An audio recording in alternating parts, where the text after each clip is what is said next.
اللهم صل على سيدنا محمد يا رب صل وسلم دائما ابدا على حبيبي.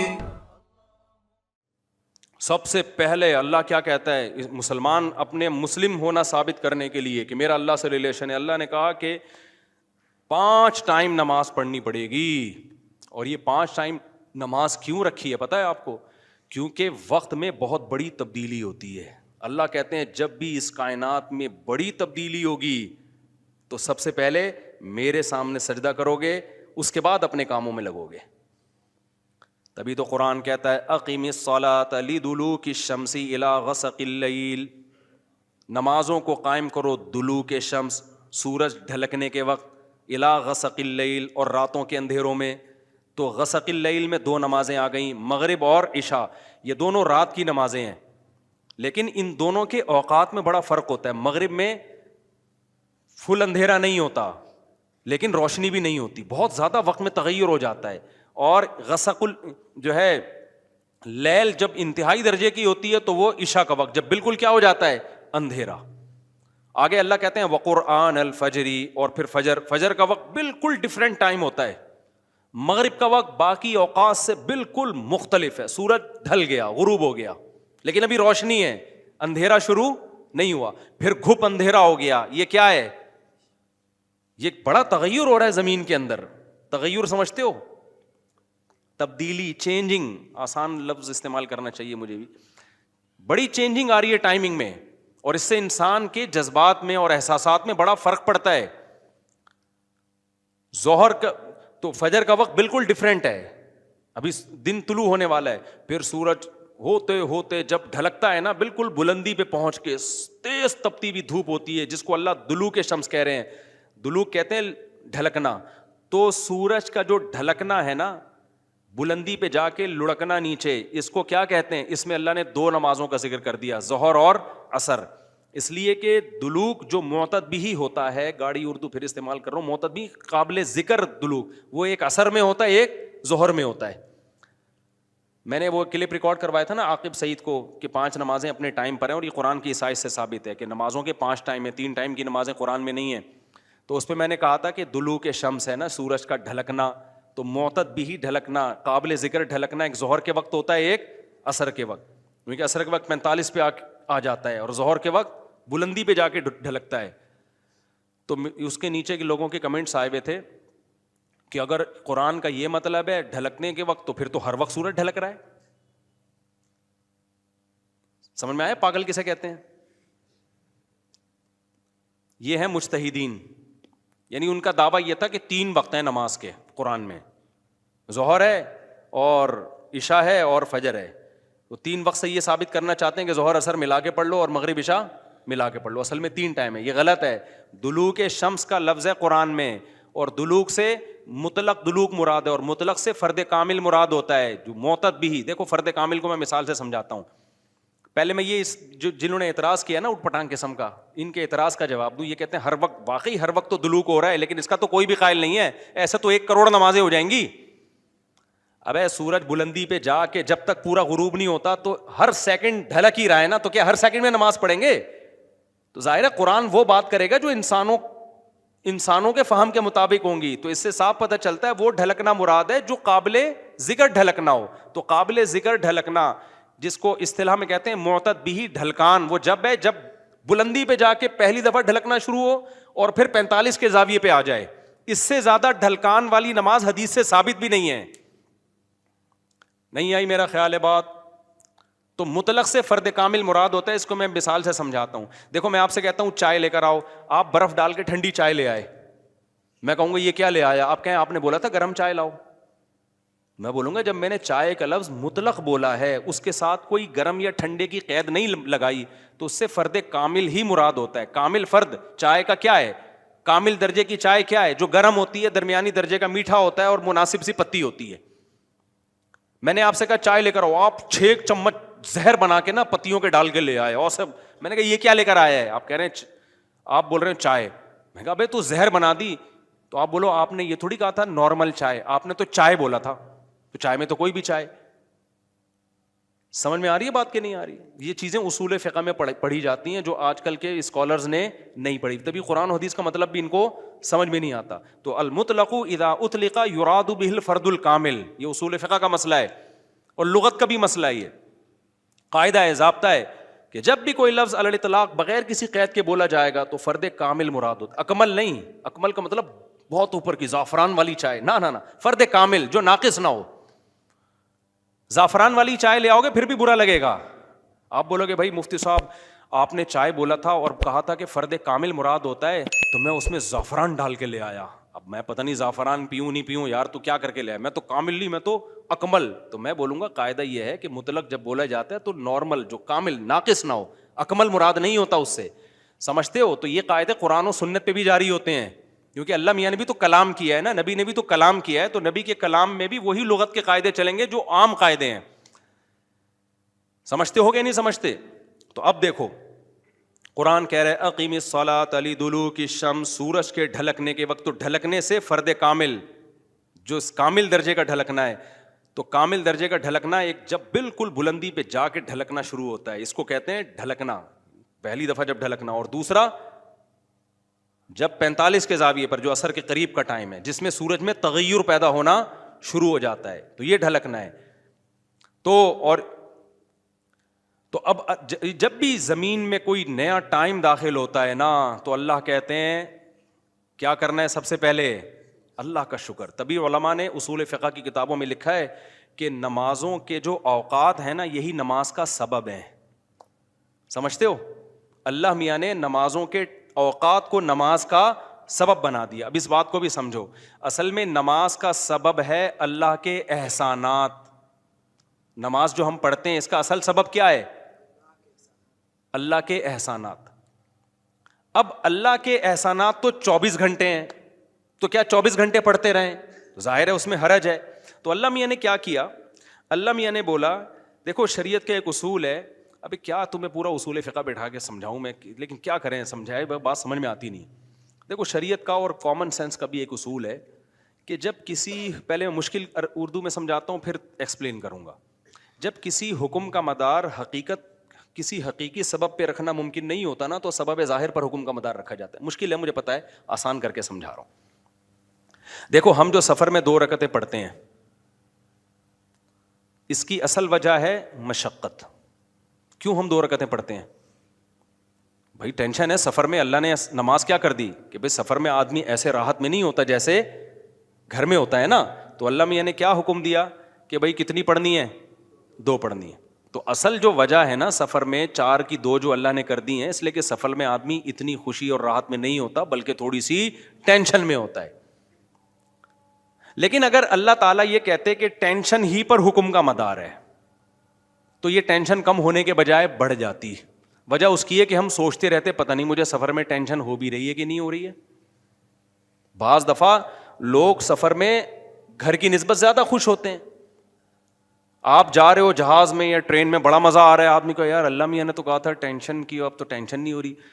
تو وہمی تو ویسے ہی بڑھ جاتا وہمیوں کا پروگرام نا. وہ تو سارا جو 6 گھنٹے جس کا وضو نہیں ہوتا وہ یہ کیسے سوچے گا کہ مجھے ٹینشن ہو رہی ہے کہ نہیں ہو رہی. پھر اگر ہو رہی ہے تو کتنے کلو ٹینشن ہو رہی ہے. بعض دفعہ ہو رہی ہے لیکن آدمی کہتا ہے یار اتنی تو مجھے گھر میں بھی ہوتی ہے, یا ہو سکتا ہے نہیں ہوتی ہے. تو اسلام ان بکھیڑوں سے نکال کے اللہ میاں نے کیا کیا, بھائی سفر سبب ہے ٹینشن کا اور ٹینشن سبب ہے نماز کا. تو اصل سبب تو ٹینشن ہے, لیکن اگر ٹینشن پہ میں نے ڈال دیا نا مدار, تو یہ ٹینشن کم نہیں ہوگی بڑھے گی. لہذا سفر پہ ڈال دیا میں نے. اب سفر ہوگا تو چھوڑ دو, ٹینشن ہے یا نہیں وہ 2 پڑھا کرو. نہیں ہے بات میرا خیال ہے. تو یہ ٹینشن سے بچانے کے لیے اللہ نے کہہ دیا اب سفر میں چاہے انجوائے بھی کر رہا ہوں نا آدمی, تو بھی ہم کتنی پڑھتے ہیں؟ 2 پڑھتے ہیں. اور مقام پہ جتنی مرضی ٹینشن میں ہوں پھر بھی پوری 4 پڑھتے ہیں. تو یہ اصول, اور یہ دنیا میں بھی یہ اصول چلتے ہیں. سمجھتے ہو کہ نہیں سمجھتے؟ تو یہاں بھی اللہ نے کیا کیا, اللہ میاں نے فرمایا اصل میں تو تم پہ نماز فرض ہے اس لیے کہ میرے احسانات تم پر بہت ہیں. اب وہ احسانات تو ہر وقت بولو ہوتے رہتے ہیں. اب ہر وقت احسانات ہیں تو اب ہر وقت پڑھتے رہے نماز, وہ تو ناممکن ہے. تو اللہ میاں نے کہا کہ بھائی دیکھو اللہ کے احسانات میں جو تجدد ہوتا ہے نا, جدت آتی ہے, وہ ٹائم کے لحاظ سے آتی ہے. ہماری پوری زندگی کا نظام کس سے چل رہا ہے؟ ٹائم سے چل رہا ہے. تو وقت جیسے ہی تبدیل ہوتا ہے نا, ایک نئی نعمت کا ظہور ہوتا ہے. تو تبدیلی وقت پہ حکم کا مدار رکھ دیا اللہ تعالیٰ نے. ٹائم جیسے جیسے چینج ہوگا تو سمجھ لو کہ اللہ کی نئی نعمت مل رہی ہے تمہیں, تو اس نئی نعمت پہ شکرانے کے لیے تم نے کیا کرنا ہے؟ نماز پڑھنی ہے. تو ٹائم چینج ہوتا ہے, اور تو ٹائم جو ہے نا, اب ٹائم تو 24 گھنٹے میں ہر سیکنڈ میں چینج ہو رہا ہے. تو وہی بات ہے, اللہ نے کہا ہر سیکنڈ میں چینج ہو رہا ہے, لیکن دلوک شمس والا ٹائم اور رات والا ٹائم اور وقرآن الفجر, فجر والا ٹائم, یہ اس میں ٹائم میں بڑا تغیر آتا ہے. تو بڑا تغیر آتا ہے تو نئی نعمت مل رہی ہے, اور لہذا جب نئی نعمت مل رہی ہے, حقیقت میں نہ بھی مل رہی ہو اور حقیقت میں اس سے پہلے بھی مل رہی ہو نہیں, لیکن اب فرض یہ کر لیا گیا ہے کہ جب ٹائم چینج ہوگا تمہیں نئی نعمت ملے گی, اور نئی نعمت ملے گی تم پر لازم ہے کہ اللہ کا شکر ادا کرو آ کے. تو اس لیے علماء نے اس مسئلے کو بڑا اچھا سمجھا, اصول فقہ میں ایکسپلین کیا ہے کہ نمازوں کا جو سبب ہے نا وہ کیا ہے؟ اوقات کی تبدیلی. جیسے 2 رکعتوں کا سبب سفر ہے, حالانکہ اصل میں نہیں ہے, اصل میں تو کچھ اور ہے, لیکن اب اللہ نے کیا بنا دیا سفر کو. تو ایسے ہی نمازوں کے واجب ہونے کا سبب کیا ہے؟ وہ وقت میں بڑی تبدیلی. تو یہ 5 ٹائم اس زمین پر ایسے ہیں جس میں بڑی تبدیلی ہوتی ہے, اور ان بڑی تبدیلیوں سے انسان کو اللہ کی نعمتوں کا احساس ہوتا ہے. اگر یہ ٹائم رک جائے نا تو ہماری زندگیوں کی رنگینیاں ختم. صرف فجر ہی کا ٹائم ہو, ظہر میں جو الگ سی انسان کی فیلنگ ہوتی ہیں, عصر میں الگ فیلنگ ہوتی ہیں, مغرب میں الگ, انجوائے کرتا ہے انسان لائف کو. نہ ہر وقت اسے مغرب کا ٹائم چاہیے, اسے عشاء بھی چاہیے, لیکن ہر وقت عشاء نہیں چاہیے. اسے فجر کی بہاریں بھی چاہیے, لیکن ہر وقت فجر کی بہاریں نہیں چاہیے. اسے دوپہر کی چلچلاتی دھوپ بھی چاہیے, ہر وقت نہیں چاہیے. شام کی ٹھنڈی چھاؤں بھی چاہیے جو عصر کے ٹائم ہوتی ہے. اور کیسے سمجھائیں میرے بھائی, میرے پاس اس کے علاوہ تبھی تو 5 نمازیں, تو 2 نمازیں اکٹھی بکٹھی نہیں ہوتی, سمجھ رہے ہو, کیونکہ اوقات 5 ٹائم چینج ہوتے ہیں اور بڑی تبدیلی آتی ہے. تو 3 ٹائم کیوں پڑھ رہے ہو بھائی تم نماز؟ باقی قرآن و حدیث کے حوالے کیا ہیں وہ میں انشاءاللہ بھی ریئیکشن ریکارڈ کرواؤں گا, اس پہ وہ آ جائیں گے. تو میرے بھائی, تو یہ اسلام ہے جو ہمیں کہتا ہے کہ جب وقت میں بڑی تبدیلی ہوگی تو تمہیں اللہ کی نعمت کو واقعی ہوتا بھی ہے.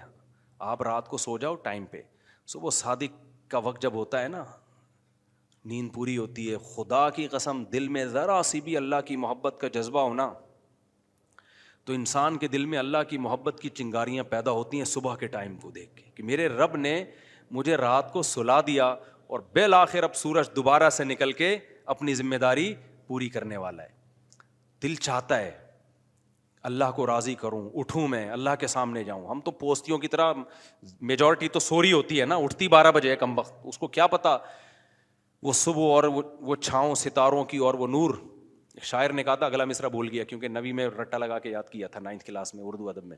وہ صبح اور وہ چھاؤں ستاروں کی اور وہ نور, دیکھے تو غش کرے ارینی گوئے اوجے تور. واہ واہ, اب یاد آ گیا. آپ کو سمجھ میں نہیں آیا ہوگا کیونکہ اردو برباد ہو رہی ہے. شاعر نے کہا ہے ارینی, موسیٰ علیہ السلام نے کوہ طور میں کہا تھا نا ارینی, اے اللہ مجھے اپنا جلوہ دکھا. تو گوئے اوجے تور, تور کے پہلو سے جو آواز آئی تھی نا ارینی, تو وہ والا منظر, وہ روحانی منظر ہوتا ہے وہ صبح اور وہ چھاؤں ستاروں کی اور وہ نور. یعنی ستاروں کی چھاؤں کے بعد جب صبح پیدا ہوتی ہے نا تو وہ کوہ طور والا منظر, روحانی منظر پیدا ہوتا ہے جب کوہ طور سے موسیٰ علیہ السلام کی ارینی کی آواز آئی تھی. یہ شاعروں کا تخیل ہوتا ہے, کوئی میرے پہ توہین کا فتویٰ نہ لگا دینا بھائی. تو فتوے مارکیٹ میں توہین کے آج کل بہت ہلکے چل رہے ہیں. تو ہم اپنے بیان کی طرف چلتے ہیں. تو یہ 5 نمازیں اللہ نے کیا کر دی میرے بھائی, بولو. اصل تو عبادت اسلام میں ہے ہی نماز. اصل کیا ہے؟ 5 ٹائم دن میں. تبھی علماء کہتے ہیں معاف ہی نہیں ہوتی ہے کبھی, موت تک چلتی رہتی ہے, کیونکہ ٹائم آتا رہتا ہے نا. ٹائم آئے گا تو نماز لازم ہوتی رہے گی, یا تو ٹائم روک لو. ہم جب گئے تھے وہاں ناروے میں تھے نا, تو بہت لمبی رات تھی, تو وہاں ٹائم رکا ہوا تھا رات کا. تو مغرب اور عشاء اور فجر میں ٹھیک ٹھاک فاصلہ ہوتا تھا. فجر 8:45 بجے ہو رہی تھی صبح, اور عشاء میرا خیال ہے 4:30-5 بجے. تو چونکہ ٹائم رکا ہوا تھا نا, مغرب کے بعد عشاء کا وقت, فجر کا وقت آ ہی نہیں رہا, عشاء کا وقت, عشاء کے بعد فجر کا وقت آ ہی نہیں رہا, تو ٹائم رک گیا, تو نماز بھی کیا ہو گئی, رک گئی. ٹھیک ہے, دیر سے پڑھو اب. تو کیونکہ ٹائم چینج ہوگا تو حکم اللہ کا نماز کا آپ کی طرف متوجہ ہوگا. ہاں جن علاقوں میں 6 مہینے 3 مہینے سورج نکلتا ہی نہیں ہے وہاں پھر حدیث میں آتا ہے کہ اس میں پھر حدیث میں کچھ اور ہے, وہ پھر ابھی مسئلہ بیان کروں گا تو بات لمبی ہو جائے گی. یہ ان جگہوں کی بات ہے جہاں دلوک شمس ہو رہا ہے, سورج نکلتا ہے اور 24 گھنٹے کے اندر غروب ہو جاتا ہے, تو وہاں پھر نمازیں کس طرح ہی پڑھی جائیں گی, ٹائم کے ساتھ اللہ نے اس کو جوڑ دیا ہے. تو اسی طرح جو اصل تو میرا موضوع رمضان تھا, ہم کہاں نکل گئے, تو میرے بھائی اسی طرح اللہ تعالیٰ اپنا اور بندوں کا ریلیشن پریکٹیکلی دکھانے کے لیے, ثابت کرنے کے لیے کہ مجھے مانتے ہو سچی مچی کے یا اوپر سے, تو اللہ میاں عملی طور پر قربانیاں دلواتے ہیں ہم سے. تو ان میں سب سے بڑی قربانی نماز ہے. اس کے بعد اللہ نے سب سے بڑی قربانی رکھی ہے روزے کی. نماز کے بعد ہے یہ, لیکن یہ بھی کم نہیں ہے. دنیا کے کسی مذہب میں آپ نے کسی کو 1 مہینہ بھوکا رہتے نہیں دیکھ. جو فاسٹنگ کرتے ہیں نا ڈاکٹروں کے مشوروں سے, وہ بھی اتنی لمبی لمبی فاسٹنگ نہیں کرتے, اور کرتے بھی ہیں تو اس لیے صحت اچھی ہو تاکہ اور کھا سکیں ہم. کیا خیال ہے بھائی, یہ لمبا عرصہ جی سکیں. مسلمان جو روزہ رکھتا ہے اس میں اس کی نیت صرف اور صرف کیا ہے, اللہ کی رضا. تبھی بعض دفعہ روزہ رکھنے سے صحت کو نقصان کا بھی خطرہ ہوتا ہے, لیکن اگر بیمار ہونے کا خطرہ ہو تو آپ روزہ چھوڑ سکتے ہیں. کمزور ہونے کا خطرہ ہو تو روزہ نہیں چھوڑا جا سکتا. تو ڈاکٹروں کی فاسٹنگ ہوتی ہے کمزور کرنے کے لیے نہیں, صحت مند بنانے کے لیے. لیکن جو اسلام آپ سے فاسٹنگ کروا رہا ہے وہ صرف اللہ کی رضا کے لیے. اس میں بعض دفعہ آپ کی صحت یعنی آپ کی باڈی کمزور ہو رہی ہوتی ہے. مثال کے طور پر آپ نے افطاری کی 2 کھجوروں کے ساتھ, اور نیت آپ کی یہ تھی کہ سحری میں طبیعت سے پھوڑوں گا میں, اور ویٹ بھی آپ کا صحیح ہے. میں ڈاکٹروں کی فاسٹنگ اور اسلام کی فاسٹنگ کا فرق بتا رہا ہوں نا بھائی. دیکھو ڈاکٹر نے آپ کو کہا کہ آپ کا وزن 90 کلو کا ہو گیا ہے, تو آپ ایسا کریں 1 وقت کا کھانا اسکپ کر دیں. یہی کہے گا نا ڈاکٹر, زیادہ بہت زیادہ کہے گا 24 گھنٹے میں 1 ٹائم کھا لیں آپ. کیا خیال ہے؟ یہ تو نہیں کہے گا کہ 48 گھنٹے میں 1 ٹائم کھائیں. کیا خیال ہے؟ اب کیا کیا, اور آپ کا وزن, اور جس کا وزن 60 کلو ہے اس کو تو یہ مشورے بھی نہیں دے گا. لیکن اسلام کیا کہتا ہے, بچہ جب بالغ ہو جائے تو اس کا وزن بے شک 45 کلو ہو, بھلے 30 کلو ہو, بھلے 35 کلو ہو, بھلے 25 کلو ہو. 25 کلو کے بھی ہوتے ہیں. کراچی میں جو گٹکے والے ہیں آپ ان کو ترازو میں رکھ کے دیکھیں, حقیقت بتا رہا ہوں, جو گٹکا کھاتے ہیں نا, سگریٹ پی رہے ہیں کراچی کے لونڈے لپاڑے, ان کو ترازو کے ایک پلڑے میں رکھیں, ہو سکتا ہے وہ جھکے ہی نہیں پلڑا, دوسرے پلیٹ پہ وزن رکھنے کی ضرورت ہی نہ ہو. شف والی سرکار کو بلائیں, وہ دوسرے پلڑے پہ شف کرے گی, وہ شف نیچے چلی جائے گی اور یہ اوپر چلا جائے گا. تو ایسا باریک سا لڑکا بھی جب بالغ ہو گیا تو رمضان کے روزے اس کو رکھنے پڑیں گے. اب ایسا باریک آدمی جس کو ڈاکٹر کہہ ہی نہیں رہے کہ وزن کم کرو, اس کو تو فاسٹنگ کا کہہ ہی نہیں رہے ہیں. اب کیا ہوا, اس نے افطاری میں 1 کھجور پہ روزہ افطار کر لیا, یہ سوچ کے کہ سحری میں منڈ کے پھوڑوں گا, اور سحری میں اس بیچارے کی آنکھ نہیں کھلی. ڈاکٹر صحت کے پوائنٹ آف ویو سے کہیں گے کہ تم روزہ نہیں رکھو. مفتی صاحب کیا کہیں گے, تمہارے باپ کو بھی رکھنا پڑے گا جب تک موت کا خوف نہ ہو یا بیمار ہونے کا خوف. بیمار تو وہ ہوتا ہے جس کو شوگر ہو, اس کی شوگر ڈاؤن ہونے کا خطرہ ہوتا ہے. نارمل آدمی بھوک سے مرتا نہیں ہے, نہ بیمار ہوتا ہے, پتہ ہے آپ کو, تڑپے گا, کمزور ہو جائے گا, مرے گا نہیں. بھوک سے مرنا بہت مشکل کام ہے, بہت مشکل کام ہے. بہت ٹائم تک بھوکا رہے گا تب جا کے مرے گا. ہاں شوگر کا پیشنٹ تو ہے تو ایک الگ بات ہے, اس کا شوگر ڈاؤن ہو جاتی ہے ایک دم. تو مفتی کیا کہے گا, اسلام کیا کہے گا, نہ بھائی تو مسافر ہے تو چھوڑ سکتا ہے, تو بیمار ہے یا بیمار ہونے کا خطرہ ہے, غالب گمان ہو, صرف خطرہ بھی کافی نہیں ہے, غالب گمان ہو, ورنہ خطرہ تو ہر وقت ہر آدمی کو ہوتا ہے بیمار ہونے کا, ایسے موہوم خطروں کا اعتبار نہیں ہوتا. تو پتہ ہے چلا بھائی یہ روزہ کس کی خاطر رکھ رہا ہے, وہ الگ بات ہے, ضمن اس کی صحت بھی پھر اللہ اچھی کر دیتا ہے روزے کی بات. لیکن یہ قربانی مسلمان کس کے لیے دے رہا ہے میرے بھائی, اللہ کے لیے دے رہا ہے. اور اگر فاسٹنگ ڈاکٹروں کے ہم صحت کے لیے کر رہے ہوتے تو پھر یہ ٹائم تو ہے ہی نہیں نا. صبح ہمیں 3 بجے اٹھنے کی کیا ضرورت تھی؟ ڈاکٹر کہتے ہیں دوپہر 12 بجے کھاؤ, اگلے دن 12 بجے کھا لو, وہ زیادہ آسان ہے. اللہ میاں ایسے ٹائم پہ کھانا کھلواتے ہیں جب پوری دنیا میں ہمارے علاوہ کوئی بھی دنیا میں نہیں کھا رہا ہوتا. اس ٹائم پہ کوئی 3:30-4 بجے پوری دنیا میں جاپانیوں کو بھی نہیں ہم نے دیکھا, وہ بھی فجر کے ٹائم جا کے کچھ ناشتہ واشتہ کرنے کا سوچ رہے ہوتے ہیں. تو یہ رمضان ہے کیا؟ اللہ ہلا دیتا ہے ہمیں تھوڑا سا, کیونکہ ہم اللہ کو بھولنے لگتے ہیں. تو اللہ فجر کے وقت میں ہمیں ہلا دیتا ہے کہ تم جاؤ اللہ کے ہاں حاضری دو. پھر ہم اللہ کو بھول جاتے ہیں. اللہ ظہر میں دوبارہ مؤذن سے اذان کہلواتا ہے, بھائی میں سب سے پہلے ہوں, سب سے پہلے کون ہوں؟ میں ہوں. پھر ہمیں اللہ یاد آتا ہے. انسان کی طبیعت میں بھول ہے, پھر بھول جاتا ہے اللہ کو. اللہ بھی اثر میں کیا کرتے ہیں, چل بھائی دوبارہ آ جا. تو اسی طرح پھر اللہ میں اب یوز ٹو ہو جاتا ہے نمازی. جب یوز ٹو ہو گیا تو اللہ کہتے ہیں عبادت کا اسٹائل چینج کرو. اب کیا کرو؟ اب نماز سے تو عادی ہو گیا نا, صبح آ رہا ہے آٹومیٹیکلی, تو پھر تجھے خود بھی نہیں پتا میں کیوں جا رہا ہوں. تو اللہ میاں کہتے ہیں اب تھوڑی ہلچل ضروری ہے. تو پھر خدا کو بھول رہا ہے, تیری تو عادت پڑ گئی ہے نماز پڑھنے کی, عادت پڑ گئی ہے. تو اب اللہ کہتے ہیں اب تھوڑا سا ڈفرینٹ, اب کیا کر, ایک بالکل الگ نوعیت کا کام کرنا ہے. میری خاطر 1 مہینہ کھانا پینا چھوڑ دے. پھر ہل جاتا ہے. تبھی تو دیکھو رمضان میں جو روزے رکھتے ہیں, اللہ کی محبت کیسی دوبارہ سے پیدا ہوتی ہے کہ نہیں ہوتی. احساس ہوتا ہے یار ہم مسلمان ہیں. اور آخری عشرے میں تو کتنا ہی گناہ گار سے گناہ گار ہو وہ بھی مسجد میں آ جاتا ہے. تو یہ اللہ میاں نے ہلایا ہوتا ہے ہمیں, ایک الگ انداز سے قربانی لے رہا ہے اللہ میاں. حج میں الگ انداز سے قربانی ہے. اب رمضان کے روزے بھی تو رکھتے رکھتے رکھتے رکھتے ہر سال عادت پڑ جاتی ہے نا. تو اللہ حج میں الگ قربانی, اتنی سخت قربانی ہے نا حج کے, وہ 5 دن جو احرام والے ہوتے ہیں بالکل ہی ڈفرینٹ انداز کی قربانی ہے. وہ گھوم رہے ہو بیت اللہ کے گرد, چکر لگا رہے ہو, رمی کر رہے ہو, 2 چادریں پہن لی سفید, بغیر سلے ہوئے کپڑے ٹنڈ کرا رہے ہو. بھائی یہ سب کیا ہو رہا ہے؟ آدمی کہتا ہے یار یہ خوشبو نہیں لگا رہے, خوشبو لگانے پر پابندی لگا دی, بالکل ہی الگ. اور صفا مروہ میں دوڑ رہے ہو, یہ نہ رمضان میں ایسی عبادت نہ نماز میں ایسی عبادت, بالکل ڈفرینٹ انداز ہے عبادت کا. بقرعید میں اللہ بالکل ایک الگ جانور لا کے کاٹو میرے نام پہ. یہ نہ حج میں اس ٹائپ کی عبادت ہے, نہ عمرے میں, نہ رمضان میں, نہ نماز میں, وہ بالکل الگ. تو یہ اللہ میاں جو ہم سے کروا رہے ہیں نا, یہ بتانے کے لیے کہ میں تمہاری زندگی میں ان رہوں. سمجھتے ہو کہ نہیں سمجھتے؟ تو کامیاب وہی ہوگا جس کی زندگی میں اللہ ان ہوگا, اور جس نے اللہ کو اپنی زندگی سے آؤٹ کیا تو وہ جنت سے کیا ہو جائے گا؟ آؤٹ. اللہ کہے گا کہ جنت میں ان ہونے کے لیے ضروری ہے کہ دنیا میں تم مجھے اپنی لائف میں ان رکھو.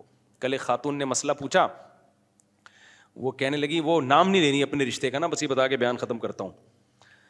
تو خلاصہ ہی نکلا کہ روزے رکھ لیا کرو تمیز سے, ٹھیک ہے نا, ابھی سے نیت کرو, اور نفلی روزوں کی عادت ڈالا کرو. پیر جمعرات کا روزہ ہو گیا. تو ہمیں اللہ سے تعلق کو ہم نے دکھانا ہے. اللہ خالی پیلی زبانی باتیں نہیں مانتا, اور یہ اسلام کا ہم پر احسان ہے کہ ہمیں جب اللہ کا تعارف کروایا نا, تو اللہ کے تعارف کے ساتھ پھر اس نے ہمیں اللہ سے ریلیشن مضبوط کرنے کا طریقے بھی بتائے ہیں, اور بتایا کہ جب اللہ کو مانو گے تو پھر وہ والا مانو گے جیسا ماننے کا حق ہے. اس سے ہی تو اللہ کی محبت پیدا ہوگی, ورنہ وہ والا ماننا جو غیر مسلم مانتے ہیں, اس ماننے نہ ماننے میں کوئی زیادہ فرق نہیں ہے. تو ایسا والا ماننا اللہ نہیں مانتا اس کو. تو بھائی وہ میں بتا رہا تھا, خاتون نے نا مجھ سے, میں نے مسائل ریکارڈ کرواتا ہوں نا آسک والے چینل پہ, تو اس میں کسی نے پوچھا, وہ اپنے رشتے کا نام نہیں لے رہی, کہ میرے شوہر نے مجھے کہا ہے کہ ان سے جو ہے نا ریزرو رہو. اب وہ نام نہیں لے رہی, تو کہہ رہی ہے کہ وہ مجھے لگ رہا ہے کوئی جٹھانی وٹھانی یا ساس واس ہے. ان سے میں نے جب بھی بنانے کی کوشش کی ہے, انہوں نے مجھ سے توڑنے کی کوشش کی. ان کو جب بھی میں نے سمجھایا تو کیا میں ان سے میں نے کہا آپ ان کو اپنی زندگی سے ان کرنے کے بجائے, اپنی زندگی میں ان کرنے کے بجائے کیا کر دیں, آؤٹ کر دیں. نام نہیں لے رہی کہ کون ہے, جٹھانی ہے یا ساس ہے. تو میں نے کہا دیکھو یہ خاتون ان سے کتنا ڈر رہی ہے, تو جب اتنا ڈر رہی ہے بھائی, اتنی خطرناک ہے یہ ان, تو اس ان کو ان کرنے کے بجائے کیا کر دو, آؤٹ کر دو. تو بھائی میرے اللہ میاں کو ہم اپنی زندگی سے آؤٹ نہیں کر سکتے, ان کرنا پڑے گا. اور یہ اسلام سے, میں تو کہتا ہوں یار ہمیں اللہ نے مسلم پیدا کر کے خدا کی قسم ہم پر بہت بڑا احسان کر دیا. سب سے بڑا احسان اللہ نے ہمیں اسلام دے کے کیا ہے. کیسا خوبصورت عبادت کا نظام دیا. اگر ہم مسلم نہ ہوتے, اللہ نہ کرے, تو کیا ہوتا.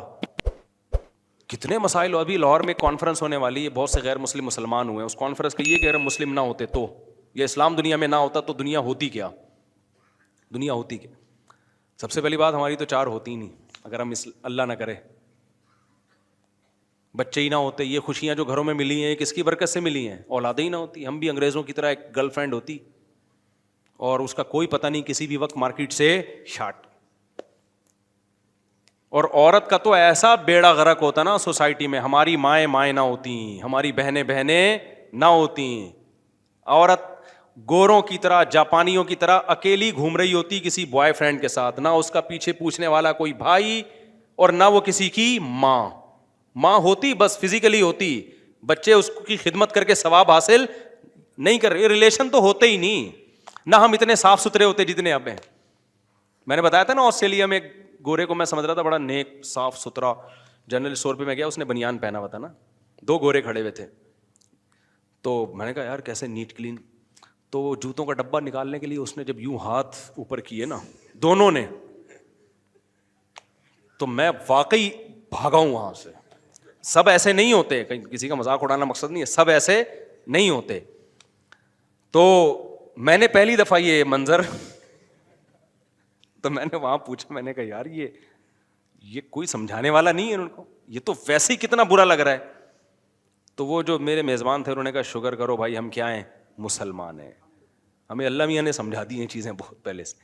تو صفائی نہیں ہے میرے بھائی, صفائی نہیں ہے. ہم پانی سے استنجا نہ کرتے اگر ہم مسلمان نہ ہوتے, ہمارے رمضان کی رونقیں نہیں ہوتی, ہمارے ریلیشن نہیں ہوتے. ہم نماز پڑھنے میں کتنا مزہ ہے, فجر کی نماز میں تو ایسا لطف ہے یار, صرف اٹھنے کی تکلیف ہوتی ہے تھوڑی دیر کی رضائی سے نکلتے ہوئے, اس کے بعد جب وضو کر کے آؤ کیسا نور برس رہا ہوتا ہے کہ نہیں ہوتا, ایسا سکون ملتا ہے یار. کسی مذہب کی عبادت گاہ میں یہ روحانیت ہوتی ہے؟